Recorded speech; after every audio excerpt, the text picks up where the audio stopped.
comes over claims of sovereignty. It's because a Chinese fishing company has signed a memorandum of understanding with the Papua New Guinean government to build a $132 million comprehensive multifunctional fishing industrial park. It's on Daru Island, which is Papua New Guinea. It's about 200 kilometres from the Australian mainland. And the great concern here is that it's not just potentially going to fish the area and overfish the area, but it could also see or be used as a Chinese military base very close to our shores. Now, we're being told this is all part of a memorandum of understanding, which at this moment isn't binding. Our government is currently asking or seeking some clarification from the Papua New Guinean government over what's happening here. It's all part of China's very controversial Belt and Road Initiative, but with the Chinese fishing fleet being used recently to push other navies out of regions so China can claim sovereignty over certain areas, it certainly isn't the sort of thing that the Australian government wants to happen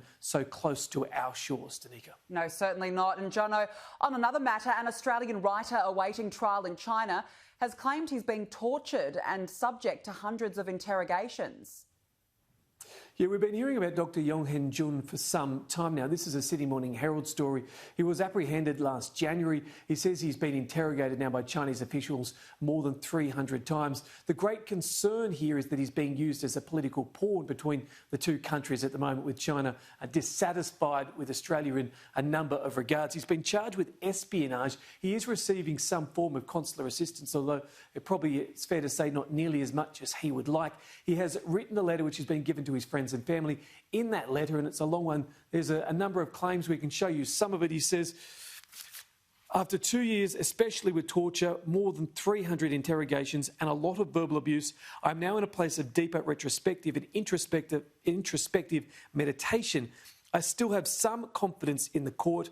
I think they will give me justice. Whether or not they judge me guilty will say a lot about whether the court is governed by the rule of law or the pure power of absolute power. It's worth noting that the Chinese court system has a 99% conviction rate at this stage.